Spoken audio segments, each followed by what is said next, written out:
আমাদের মাথায় খেলে, কিন্তু জিনিসটার কনসেপ্ট আমরা বুঝি না। এই লেকচার আমরা অ্যাকচুয়ালি চেষ্টা করব যে কনসেপ্ট একটু ক্লিয়ার করার জন্য। প্রথমত আমরা আসি যে আমরা একটু বোঝার চেষ্টা করব বিলটা কি। প্রথমে হচ্ছে বিলটা হচ্ছে এটা একটা ড্রাফট পর্যায়ে থাকে। ড্রাফট পর্যায় থেকে এটা কিন্তু মানুষের জন্য তখনই প্রকাশ করা হয় না যতক্ষণ না পর্যন্ত এটা পাস না হয়। তার আগে আমাদেরকে আগে বুঝতে হবে অর্ডিন্যান্স কে এবং অ্যাক্ট কে। আমরা যদি লাস্ট ইনকাম ট্যাক্সের বইটা যদি দেখে থাকি, সেখানে দেখবেন যে ইনকাম ট্যাক্স অর্ডিন্যান্স 1984।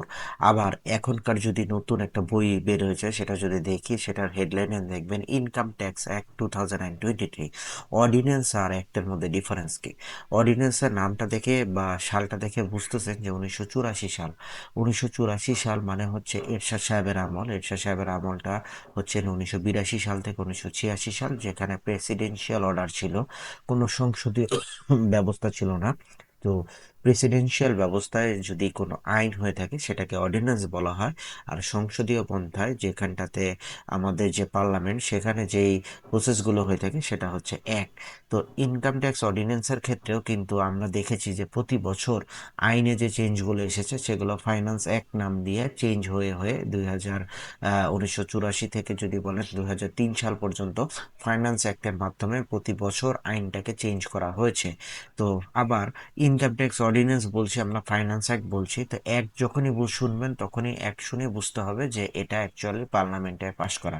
মানে পরবর্তী বছরগুলোতে এই বাজেটকে সাপোর্ট দেওয়ার জন্য, কর মানুষের কাছ থেকে আদায় করার জন্য যে প্রসেসটা শুরু হয়েছিল সেটাই হচ্ছে অ্যাক্ট নাম দেওয়া।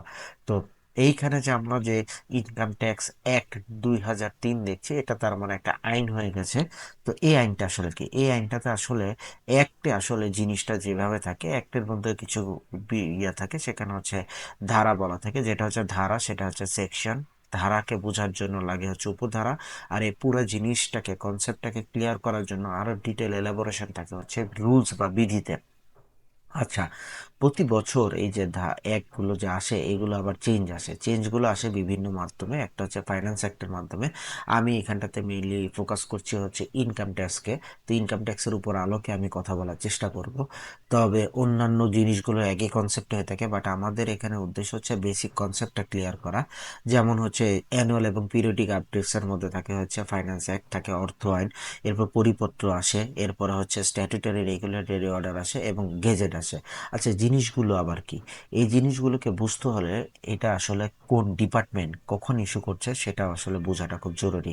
ফাইন্যান্স একটা হচ্ছে প্রতি বছর আমাদের যে বাজেট প্রকাশ করা হয়, আপনি দেখবেন জুন মাসে সবসময় বাজেটটা পেশ করা হয় এবং এটা সাধারণত লাস্ট বৃহস্পতিবারে এটা ফাইনাল হয়।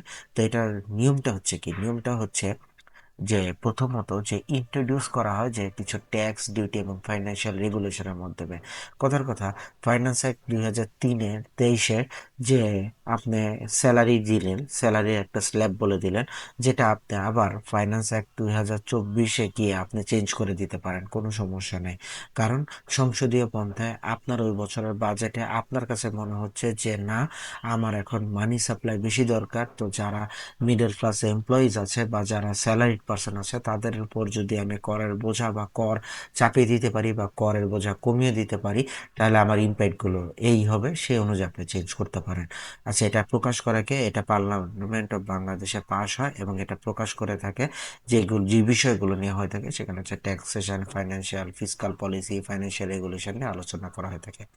আচ্ছা, এবার আসে পরিবর্তন জিনিসটা কি। পরিবর্তনটা হচ্ছে বিভিন্ন মিনিস্ট্রি, বিভিন্ন, সরি, বিভিন্ন এক্সপ্লেনেশন এবং পলিসির এক্সপ্লেনেশন করে থাকে। ভেরিয়াস গভর্নমেন্ট অথরিটি এটা প্রকাশ করে থাকে। এবং যেমন ধরেন মিনিস্ট্রি অফ ফাইন্যান্স বাজেট নিয়ে পড়ে থাকে, ট্যাক্স পলিসি নিয়ে আলোচনা করা থাকে, এগুলো আপনার পরিপত্র দেখে থাকবেন। এছাড়াও জিনিসটা কি, এটা হচ্ছে statutory regulatory order. Statutory regulatory অর্ডারের মধ্যে অর্ডার যেহেতু বলা হচ্ছে, যেমন ধরেন এখানে একটা স্পেসিফিক ডিপার্টমেন্ট এখানটাতে কাজ করবে, এখানটাতে আর পার্লামেন্টের ইস্যু থাকবে না। এখানে হচ্ছে ভেরিয়াস গভর্নমেন্ট এটাতে ইস্যু করে থাকে। যেমন ধরেন এনবিআর এর ক্ষেত্রে কি হতে পারে, এনবিআর বলতে পারে ট্যাক্স, ভ্যাট এবং কাস্টম ডিউটি রিলেটেড অর্ডারগুলো দিয়ে থাকলো। Bangladesh bank monetary policy related অর্ডারগুলো দিয়ে থাকলো। আর গেজেটটা হচ্ছে কি, এটা একটা অফিসিয়াল পাবলিকেশন, সব কিছু যত চেঞ্জ দেখবেন, যত এসআরও যত চেঞ্জ দেখবেন সব কিছু লিখিত পাবেন হচ্ছে এই গেজেটে। এই গেজেটটা প্রকাশ করে থাকে হচ্ছে মিনিস্ট্রি অফ পাবলিক অ্যাডমিনিস্ট্রেশন, এবং এখানটাতে হচ্ছে যেমন ধরেন department of printing and publication, এগুলো সাধারণত প্রকাশ করে থাকে। আসেন এবার আমরা একটু চেষ্টা করি একটু ডিটেল বোঝার জন্য চেষ্টা করি। আমরা ডিটেলটা আমরা যাব, ডিটেলে গিয়ে আমরা আসলে বোঝার চেষ্টা করব যে অ্যাকচুয়ালি এগুলো কি হয়। যেমন ধরেন ইনকাম ট্যাক্স অ্যাক্টের ক্ষেত্রে আসি। ইনকাম ট্যাক্স অ্যাক্টটা যদি দেখেন, এই যে বাংলাদেশ গেজেটটা কবে সাল বের হয়েছে, বৃহস্পতিবার 22শে জুন 2023 সালে গেজেটে এই আইনটা পাশ হয়েছে। এখানে প্রথমে আইনটা সম্পর্কে বলা হয়েছে যে ইনকাম ট্যাক্স অর্ডিন্যান্স 1984 রহিত ক্রমে যুগোপযোগী এবং সময়োপযোগী করিয়া নতুন আইন প্রণয়নকল্পে প্রণয়ন হলো। তার মানে 1984 সালে যে ট্যাক্স অর্ডিন্যান্সটা ছিল এটাকে বাদ দিয়ে সময় উপযোগী করে টোটালি নতুন ওয়েতে একটা করা হলো। আচ্ছা, এই ক্ষেত্রতে আমি একটা স্পেসিফিক জায়গায় হাত দিতে চাই। যেমন ধরলাম আমি 99 নম্বর পেজে গেলাম। এই যে যেমন যেমন দেখেন, আমরা যে আইন এখানে হচ্ছে টোটালি সব কিছু এখানে ডিক্লেয়ার করা হয়েছে যে আইন কিভাবে কি চলবে। আমরা যে আমাদের ফার্স্ট লেকচারে বলেছি যে ট্যাক্স কিভাবে ক্যালকুলেট করতে হয়, এখানটাতে বলে দেওয়া হচ্ছে সেকশন 141-এ যে ট্যাক্স যে গ্রস আপ করতে হয় কিভাবে। গ্রস আপে আমরা যে মোবাইলের এক্সাম্পলটা দিয়েছিলাম সেখানটাতে এটা দেখতে পেয়েছি। তাহলে একটু সংখ্যার ডেটটা আমরা মনে রাখার চেষ্টা করি যে 22শে জুন 2023 সালে এটা প্রকাশ করা হয়েছে। এবার আসি ফাইন্যান্স অ্যাক্ট। আপনি প্রতিটা জিনিস এনবিআর এর ওয়েবসাইটে পাবেন। আপনি যদি এনবিআর এর ওয়েবসাইটে যান সেখানে আপনি দেখতে পারবেন যে আসলে কি হচ্ছে। এনবিআর এর ওয়েবসাইটে গেলে আপনার এখানটাতে ডিটেল, এই যে এখানে গেলে দেখবেন ইনস্ট্রাকশন, অ্যাক্ট, রুলস, এসআরওস, এগুলো দেখতে পারবেন। আচ্ছা, তো আমরা আসি ফাইন্যান্স অ্যাক্টে। এবার হচ্ছে ফাইন্যান্স অ্যাক্টটা কে, যে দেখেন 23 সালে বের হয়েছে, 24 সালে গিয়ে সে স্পেসিফিক্যালি আমি একটা জিনিসকে হাইলাইট করব এখানে। আমি চেষ্টা করি যে 97 নাম্বার পেজে যাই। 97 নম্বর পেজে দেখেন, এখানে ও একটা জিনিস উল্লেখ করে দিচ্ছে, 1 জুলাই 2024 তারিখ আরম্ভ কর বর্ষের জন্য আয়কর হার। এখানে সে একটা ট্যাক্স স্ল্যাব এমপ্লয়ীদের জন্য উল্লেখ করে দিয়েছে যে ট্যাক্স স্ল্যাবটা হবে 3.5 লাখের উপর 0%, 1 লাখের উপর 5%, 4 লাখের উপর 10%, 5 লক্ষের উপর 5 লক্ষের উপর 15, 20, এরপর হচ্ছে 25। এর পরই আবার সে কিন্তু উল্লেখ করে দিয়েছে, তার কাছে মনে হয়েছে বাজেটে যে না, পরবর্তী অর্থ বছর আরো প্রয়োজন, 1 জুলাই 2025 থেকে আবার যে কর হারটা চেঞ্জ করে দিয়েছে। দেখেন এখানে একটা এক্সট্রা স্ল্যাব নিয়ে আসছে, 15, 20 ছিল, 20 থেকে 25 নিয়ে আসছে, এরপর একটা এক্সট্রা আরেকটা 30%-এর লোড দিয়ে দিয়েছে। সেটা সে কিভাবে জানালো, সে পার্লামেন্টে পাশ করে ফাইন্যান্স অ্যাক্টের মাধ্যমে সে জানিয়ে দিল। আচ্ছা, এবার আসি একটা পরিপত্র দেখি, পরিপত্র আসলে কি থাকে। পরিপত্রটা হচ্ছে মেইনলি এনবিআর ইস্যু করে থাকে। এটার একটা ডেটটা দেখি, ডেটটা দেখলে আমরা বুঝতে পারবো। এখানে হচ্ছে ডিটেল পরিপত্র হচ্ছে আপনার, এখানে এসআরও এক্সপ্লেনেশন দেখতে পারবেন। এসআরও যে টাইম টু টাইম বের হয়ে থাকে সেগুলো আমরা এখানে দেখব।